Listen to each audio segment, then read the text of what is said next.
Good evening, ladies and gentlemen. It is November 21st, 2022. It is just 2 days after the tragic incident that took place in Colorado Springs, leaving 5 dead and another 25 wounded. This horrific, disgusting, vile act of violence preyed upon innocent individuals just trying to have a night out. Now, I'm going to start off with a testimony from an individual who was there, a prior service member, a Richard M. Fierro, who said that he was at the table at Club Q with his wife, his daughter, and friends on Saturday, watching a drag show when all of a sudden a flash of gunfire ripped across the nightclub. His instincts from 4 combat deployments as an Army officer in Iraq and Afghanistan instinctively kicked in. Fight back, he told himself. In an interview at his house, where his wife and daughter were still recovering from injuries, Mr. Fierro, 45, who left the Army in 2013 as a major, according to military records, described charging through the chaos at the club, tackling the gunman, and beating him bloody with his own rifle.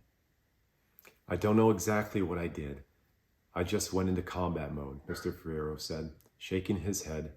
"I just know I have to kill this guy, or he'll kill all of us." A nation and community is indebted to you for your bravery and courage. Thank you, and thank you for to your service to this nation. There's a lot to be said about his acts of bravery. And of course, the White House released a press release filled with mostly just thoughts and prayers and how tragic this is. And it is extremely tragic. But of course, at the end, they're going to attach their, manifesto to more legislation and ultimately more power unto them to protect us from ourselves. And that's where you come in. As members of this community, I think it's important that you recognize your right to the Second Amendment, just as my right to the Second Amendment.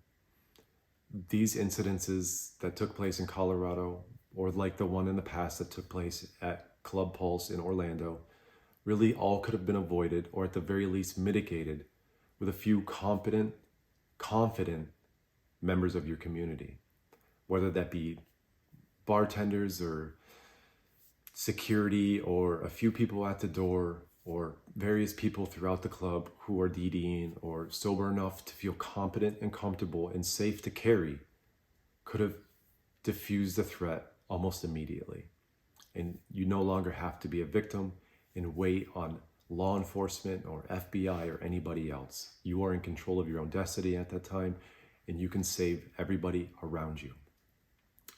I think that's really the only way out of this. It's not for more legislation, and it's certainly not for more power unto the government, whose cronies, such as the FBI, knew about this individual in Colorado Springs and had an incident with him just a year prior where he barricaded himself, threatened his family, and had access to firearms.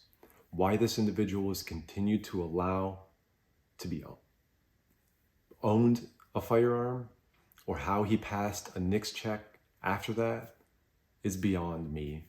That should be the only question in any of our minds, is how this slipped through the crack again. Because again, it happened in Pulse in Orlando when 50 plus people were killed, gunned down, and preyed upon by a raging fucking lunatic with a firearm. And you had to sit and wait to be saved. That shouldn't be a feeling anybody should have to live with, and you shouldn't have to live in fear in this nation. Not when you're protected by all the amendments in the Constitution and your basic universal sovereignties as a human being. Get a firearm, learn how to use it, be competent and confident with it. At the end of the day, that's all we can do. We shouldn't have to call anybody to come save us. If some intruder enters your yard, enters your house, enters your dwelling, enters your place of entertainment, and tries to commit harm to you. And our Black countrymen and women had to deal with this with KKK all throughout, the early form and on to right before the civil rights era in their communities. They had to protect their communities with firearms against these raging lunatics with fucking hoods on. So again, I ask that we put the emotion aside when it comes to voting and put your sovereignties in your own hand.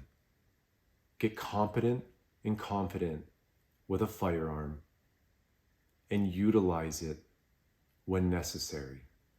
Thank you again to Mr. Fierro for your acts of bravery, your courage, and your continued service to this nation. We are indebted to you. I will see you here tomorrow for some headline reads.